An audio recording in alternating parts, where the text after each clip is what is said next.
It just seems like this season, Gary, I want to get your perspective because being a former manager, being a coach yourself as well, this season, there seems to be more and more managers and coaches that seems to be talking themselves out of a job. Yeah. I think part of it is the fact that more and more coaches and managers have less and less power within a club. And so they almost feel slightly more liberated and at liberty to say what they think.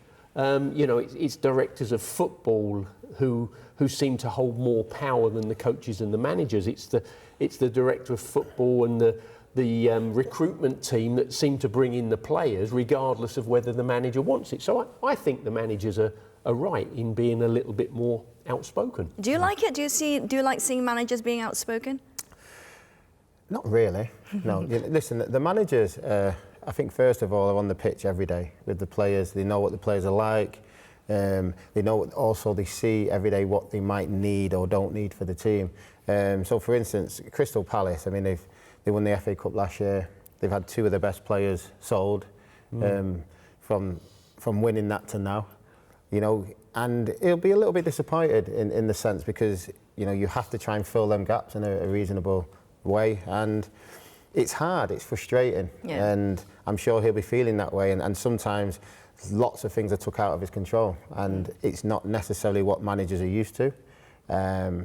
If you've managed in a different way before, you've probably had full control of the players you bring in, or you've at least been in the talks about it. So yeah, he's going to feel a little bit underappreciated in a way. You could feel like that. I mean, he's been doing it for a long time now, and all these little things creep into it. Well, you talk about underappreciated. It seems like it's the fans this time around that feels underappreciated because just about a week ago, right before the Wolves game, I think after the first leg of their European fixture, where it was a tough draw for them, Oliver Glasner came out to say this in the press conference. Bearing in mind earlier this year, he also revealed that he will be leaving at the end of the season.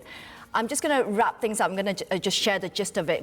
What he said was basically, I would say the most important thing for Crystal Palace fans is to stay humble. I think it's the same for the fans to stay humble, never forget where you're coming from. I think a few who are so critical in this situation that they've had a bad run of results prior to this as well, are not humble anymore. Forget where you are coming from, and usually in life you are punished for this. Essentially hitting back at the fans for being frustrated with results and performances. Also, not in the statement as well, he was also asked if he will stay till the end of the season. His response was, let's see, we don't know what the future brings. However, though, on that humble comment, Gary, does he have a point? Well, yeah, I think he does. I think it's really difficult for anybody to be critical of Glasner because he's done such a good job at Crystal Palace. You know, Wes mentioned it a moment ago, you know, they won the FA Cup last season. That's the first time they've ever won a major trophy in the history of the club. You know, he's got a lot of experience from as a player in the Austrian Bundesliga to coaching in that league as well at Wolfsburg and Frankfurt in the Bundesliga in Germany. You know, when he took over Crystal Palace from Roy Hodgson, they were 5 points clear of the drop zone. He ended up 10th at the end of the season. You know, last season, they got to the quarter-final of the League Cup. They won the FA Cup at the start of this season. They beat Liverpool to win the Community Shield. I think he's done a fantastic job, and I think he's got every right to be totally frustrated because he's also had to deal with some top players leaving the club. You know, Michael Olise goes to Bayern Munich, exceptional player. He loses Mark Gahey, for example. That's another example. Eze leaves and goes to Arsenal, and he's kept Crystal Palace going forward. Yeah, they've been on a difficult run of late, but I don't know how anybody can be critical of what he's achieved at that football club. I mean, to feel frustrated is one thing. Everyone's entitled to feel how they feel. But as a professional coach, as a professional manager, for you to come out and say things like that, it's not ended well for a lot of managers who's angered fans, who's angered the board. Steve Parish has been quiet so far in regards to this. What is the whole point of doing it? I mean, he must feel that the fans are taking it too far, and that's the thing. Just like you said there, Steve, they've come a long way. Yeah.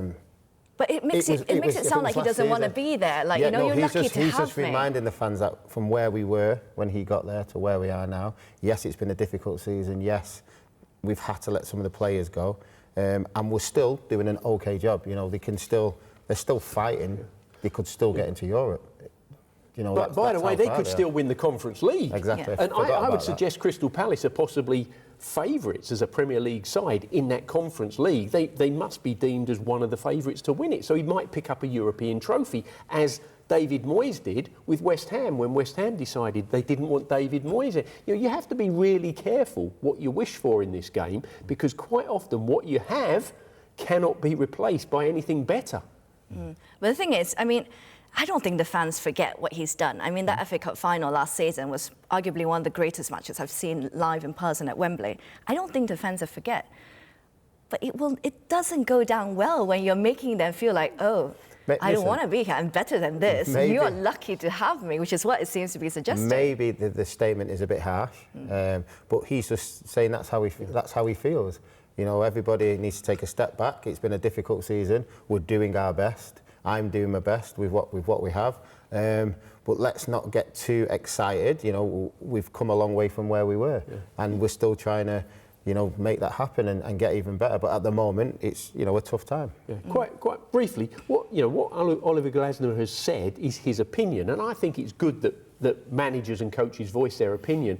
You know, his mother tongue is not English, so sometimes you lose a little bit in translation as well. But again, I go back to the point I made. How anybody can be critical of him, I just don't know, because he's done a great job. You can argue that his Crystal Palace is one of the best managers that they've ever had, right? Especially in the Premier League era, when you look at the points per game, 1.44, the best top division record of any manager of Crystal Palace. He has got that record 100%.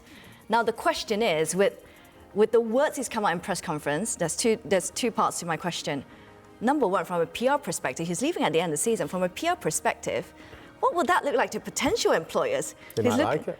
Yeah. Looking at him voicing out in this manner against the hierarchy as well. Also, who do you think will replace Oliver Glasner after this? Well, that's a tough one. But listen, you can see he's got a strong personality. I think that's the first thing, and a lot of owners, they like that.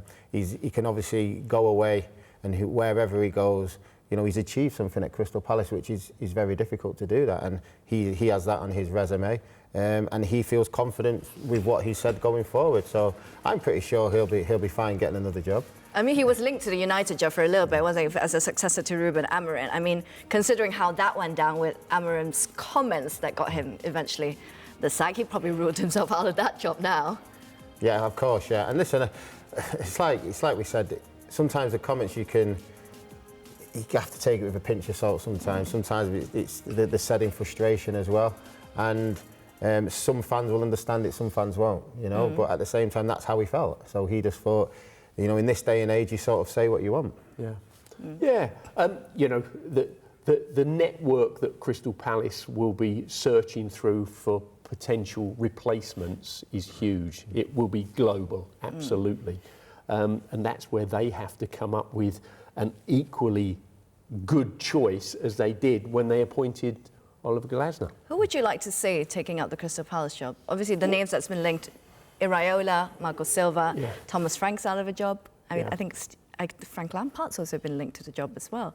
Granted, he's doing really well at the moment. Yeah. Who you know, as a former Brighton player who have a huge rivalry with Crystal Palace, I'm not over concerned. Put your neutral hat on, Gary. But not that you're wearing a hat now. You know, I think, and again, he was at Brighton for a while. You know, De Zerbi, for example, might be an interesting choice for them, and I believe he's available at the moment. Sean Dyche as well, Aleph. Probably. Depending which way you want to go. But like you said, there's quite a lot of nominees, and I'm sure Crystal Palace will take the time to try and work out who they think's for the best replacement. Of course, there's a World Cup happening as well. That kind of gives a lot of people different options.